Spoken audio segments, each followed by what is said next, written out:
নববর্ষ উপলক্ষে বঙ্গাল অর্চিতাস ইউটিউব চ্যানেলের পক্ষ থেকে বড়দের জানাই প্রণাম আর ছোটদের আন্তরিক ভালোবাসা। আশা করি আপনারা সবাই ভালো আছেন, সুস্থ আছেন।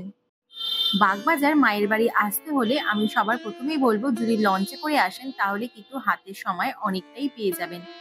বাসে করে আসতে যেহেতু অনেকটাই সময় লেগে যায়, তাই ব্যারাকপুর, নৈহাটি, দমদম, মাঝেরহাটের যে কোনো চক্ররেল ধরেই কিন্তু আপনারা বাগবাজার রেল স্টেশনে চলে আসতে পারেন। এটি হলো বাগবাজার মায়ের বাড়ির মেন গেট। নিজস্ব গাড়ি অথবা বাইকে করে এলে সোজা গ্যালি স্ট্রিট দিয়েও কিন্তু আপনারা এই রাস্তা ধরে চলে আসতে পারবেন মায়ের বাড়িতে। যদি শিয়ালদা হয়ে আসেন তাহলে 240-এ বাস স্ট্যান্ড হলো এই লাস্ট বাগবাজার। তো সেই ক্ষেত্রে আপনারা কিন্তু 240 ধরে শিয়ালদা থেকে চলে আসতে পারবেন মায়ের বাড়ি। এই ফুট দিয়েই সোজা চলে এলে কিছুটা হাঁটার পরেই আপনারা পেয়ে যাবেন মায়ের বাড়ি। এতক্ষণ আমরা ছিলাম মায়ের বাড়ির মেন গেটে ঠিক অপোজিট ফুটেই, রাস্তা পার হয়ে সোজা চলে এলাম আমরা এই ফুটে। মায়ের বাড়িতে যেতে হলে এই রাস্তা ধরেই আপনাদের সোজা হেঁটে যেতে হবে, কারণ এইখানে কোনো ধরনের কিন্তু রিক্সা, টোটো, অটো কোনোটাই সেরকম ভাবে যাতায়াত করে না।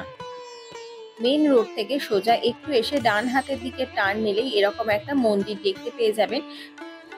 মন্দিরকে ডান হাতে রেখে এই রাস্তা ধরেই সোজা আপনারা চলে আসতে পারবেন বাগবাজার মায়ের বাড়ি।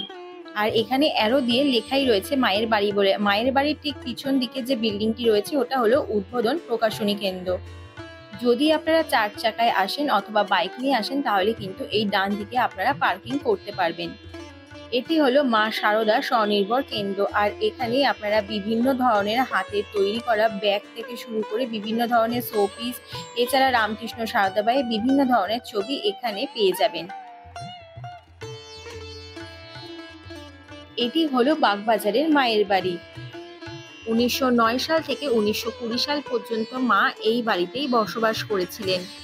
মায়ের যেহেতু নিজস্ব কোনো বাড়ি ছিল না, তাই স্বামীজি মনে করেছিলেন মায়ের একটি নিজস্ব বাড়ি হোক। মায়ের বাড়ির ঠিক অপোজিটেই একটি ফুলের দোকান রয়েছে। যদি আপনারা মাকে ফুল দিতে ইচ্ছুক হন তাহলে এখান থেকেও কিন্তু আপনারা ফুল দিতে পারবেন। আর এখানে লেখা রয়েছে মাতৃ দর্শনের সময়সীমা। স্বামীজির চিন্তা ভাবনাকে বাস্তবে রূপদান করার জন্য এই বাড়িটি কেনেন স্বামী স্বরূপানন্দজি মহারাজ। এবার চলুন মায়ের বাড়ির ভিতরে প্রবেশ করা যাক। আমরা যেহেতু আজকে গিয়েছিলাম আর আজ যেহেতু গুড ফ্রাইডে, তাই ছুটির দিন পড়ার জন্য এখানে কিন্তু মানুষের ভিড়ও হয়েছিল। জুতো রাখার জন্য এখানে কোনো রকমের পে করতে হয় না। আর এখানে অনেকগুলি জুতোর র্যাক থাকার জন্য আপনারা আপনাদের জায়গা মতোই জুতো রেখে দিতে পারবেন। এই বাড়িটি তৈরি করতে তখনকার দিনে খরচ হয়েছিল প্রায় 11,000 টাকা। 1909 সালে 23শে মে শারদা মায়ের আগমন হয় এই বাড়িতে। মায়ের বাড়ির ঠিক পাশেই রামকৃষ্ণ মঠ নামে আরো একটি বিল্ডিং প্রতিষ্ঠিত করা হয়েছে। এখানে ভক্তদেরকে চেয়ার টেবিলে বসিয়ে খাওয়ানোর ব্যবস্থা রয়েছে। রামকৃষ্ণ মঠ এই বিল্ডিং এর জন্য আপনারা যদি কোনো কিছু আর্থিক দিক থেকে সহায়তা করতে চান তাহলে সেই ক্ষেত্রে আপনারা ইনকাম ট্যাক্স রিটার্ন ফাইল থেকে বেশ কিছুটা ছাড় পাবেন। মায়ের বাড়িতে প্রসাদ গ্রহণ করতে চাইলে সকাল 9:30 থেকে 10:30টার মধ্যে এসে কিন্তু আপনারা কুপন কাটতে পারবেন। 10:30টার পরে এসে যদি আপনারা এখানে কুপন চান তাহলে কিন্তু সেই ক্ষেত্রে কুপন পাবেন না। 2025-26 সালের মায়ের বাড়ির অনুষ্ঠান সূচি এখানে দেওয়া রয়েছে। কুপন সংগ্রহ করার পর আপনারা যেখানেই থাকুন না কেন বেলা 11:30টার মধ্যে মন্দির প্রাঙ্গণে এসে হাজির হতে হবে। বেলা ঠিক 12টা নাগাদ এখানে ভোগ বিতরণ করা হয়ে থাকে। এইদিকে তো রয়েছে শু স্ট্যান্ড আর তার ঠিক পাশেই রয়েছে এখানে দুটো বেসিন। আর এখানে আপনারা জুতো রাখার পরে কিন্তু হাত ধুয়েও নিতে পারবেন। এছাড়াও এইদিকে রয়েছে লেডিস এবং জেন্টসদের জন্য টয়লেটের ব্যবস্থা। নিচে দাঁড়িয়ে আপনারা যদি ওপরের দিকে তাকান তাহলে ঠিক এরকম দৃশ্যটাই দেখতে পাবেন।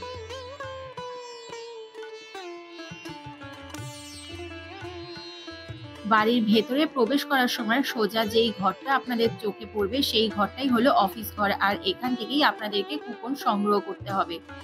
প্রত্যেকের মতো যথারীতি আমরাও কুপন সংগ্রহ করতে চলে এসেছি। সকাল যেহেতু 10:30টা বেজে গিয়েছে, তাই আমাদের মতো বহু দর্শনার্থী এখানে মাকে প্রণাম সেরেই কিন্তু বেরিয়ে গিয়েছেন, কারণ এখানে কিন্তু আপনারা 10:30টার পরে এলে কুপন পাবেন না। বহু দর্শনার্থী এসে রিকোয়েস্ট করার পরেও কিন্তু কেউই আমরা কুপন পাইনি। তাই আপনারা চেষ্টা করবেন 10:30টার মধ্যে কিন্তু মায়ের বাড়ির ভেতরে প্রবেশ করে যাওয়ার জন্য, তবেই কিন্তু আপনারা ভোগ গ্রহণ করতে পারবেন। এই হলো মায়ের ঘরের দিকে যাওয়ার প্রবেশপথ। এই সিঁড়ি ধরেই সোজা ওপরের দিকে গেলেই আপনারা মায়ের ঘর পেয়ে যাবেন। সিঁড়ি দিয়ে ওপরে ওঠার সময় আপনারা মায়ের বিভিন্ন ধরনের ছবি এখানে দেখতে পেয়ে যাবেন।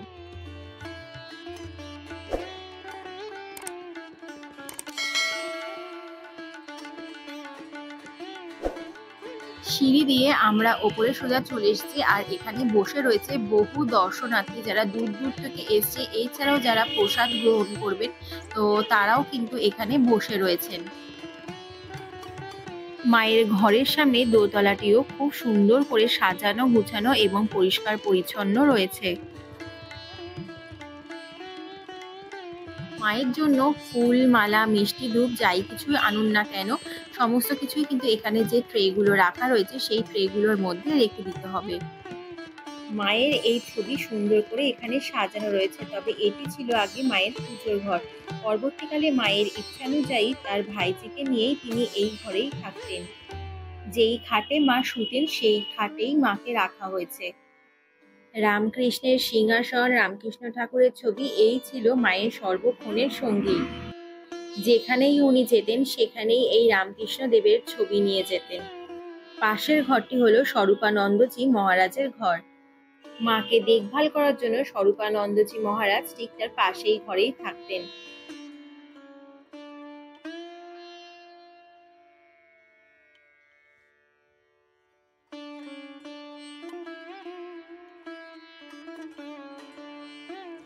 বাগবাজারের এই মায়ের বাড়ি রামকৃষ্ণ মিশনের অধীনস্থ।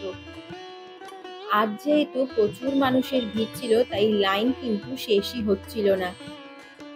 চেষ্টা করবেন সকালের দিকে যাওয়ার জন্য, কারণ তখন তো মানুষের ভিড় অনেকটাই কম থাকে। সকাল 9:30 10টা থেকে কিন্তু মানুষের ভিড়টা এখানে বেশ ভালোই হয়। দোতলার একদিকে সিঁড়ি দিয়ে ওপরে ওঠার ব্যবস্থা রয়েছে, আর আরেক ধারে সিঁড়ি দিয়ে কিন্তু নিচে নামারও ব্যবস্থা রয়েছে। আমার পিছনে আরো বহু মানুষের লাইন ছিল বলে তাই সেরকম ভাবে মাকে ভালোভাবে দর্শন করতে পারিনি, তাই জন্য আরো একবার ওপরে উঠে এসেছি।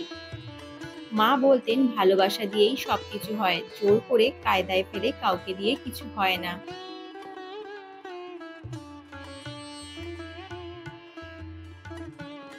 অগত্যা একটু লেট করে আসার জন্য আজকে আমরা কুপনটা পেলাম না। দেখা যাক পরে ভগবানের টানে কোন দিন এসে আবার এখানে ভোগ গ্রহণ করতে পারি।